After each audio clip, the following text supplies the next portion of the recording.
अघोरी कौन होते हैं? अघोरी नाम सुनते ही सभी के मन में एक ऐसी तस्वीर उभर कर आती है जिसकी लंबी लंबी जटाएं हों, जिसका शरीर राख में लिपटा हो और जिन्होंने मुंडमालाएं गले में धारण की हों, माथे पर चंदन का लेप और उसके ऊपर उभरा हुआ तिलक।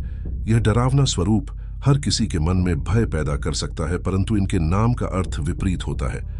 अघोरी नाम का अर्थ होता है एक ऐसा व्यक्ति जो सरल है, डरावना नहीं है, जो किसी से भेदभाव नहीं करता।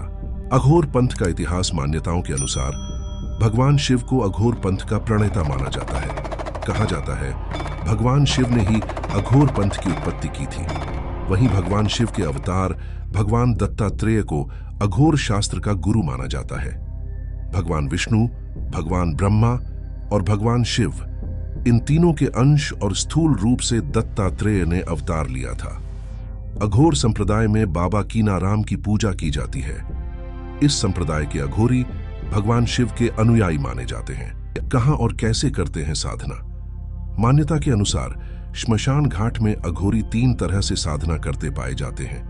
पहली श्मशान साधना, दूसरी शिव साधना और तीसरी शव साधना। इस तरह की साधनाएं कामाख्या पीठ के श्मशान, तारा पीठ के श्मशान, त्र्यंबकेश्वर और उज्जैन के चक्र तीर्थ के श्मशान में की जाती है। मान्यताओं के अनुसार अघोरी जब शव के ऊपर पैर रखकर साधना करता है तो वह शिव और शव साधना कही जाती है।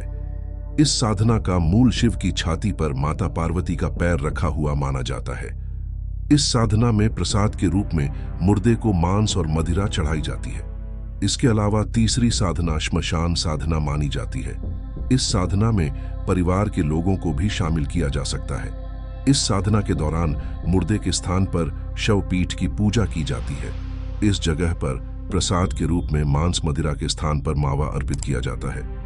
संक्रांति आते ही देश भर के प्रमुख तीर्थ स्थलों में श्रद्धालुओं की खासी भीड़ उमड़ रही है, लेकिन इस भीड़ के बीच अलग थलग आपको नागा या अघोरी साधु मिल जाएंगे, जिन्हें न तो किसी व्यक्ति से कोई मतलब होता है और न ही तमाम लोलुपताओं से।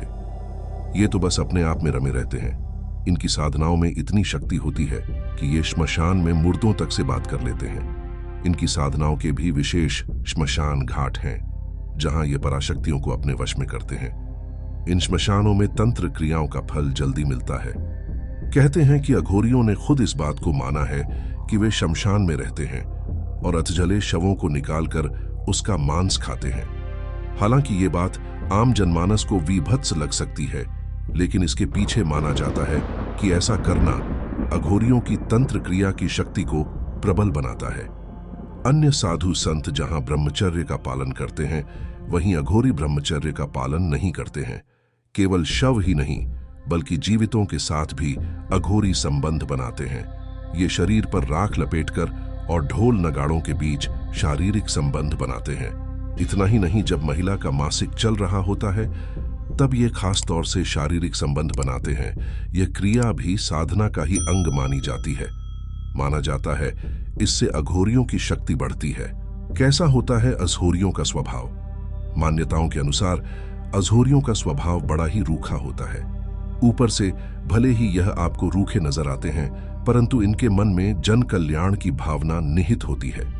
कहा जाता है यदि अघोरी किसी व्यक्ति पर प्रसन्न हो जाते हैं तो अपनी सिद्धि का शुभ फल देने में कभी पीछे नहीं हटते और अपनी तांत्रिक क्रियाओं का रहस्य भी उस व्यक्ति के सामने उजागर कर देते हैं।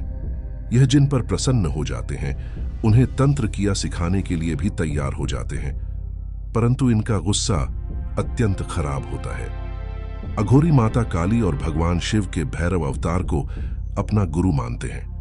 जिस तरह से भगवान शिव और माता काली अपने शरीर पर मुंडों की माला यानी कपाल धारण करते हैं, उसी तरह से अघोरी भी मुर्दों का कपाल पहनते हैं। माना जाता है कि ये लोग पुनर्जन्म के चक्र से मोक्ष प्राप्त करने के लिए तपस्या में लीन रहते हैं। तो चलिए दोस्तों, आज के लिए इतना ही। ऐसे ही रोमांचक कहानी जानने के लिए हमारे YouTube चैनल को सब्सक्राइब करें। जय हिंद, जय भारत।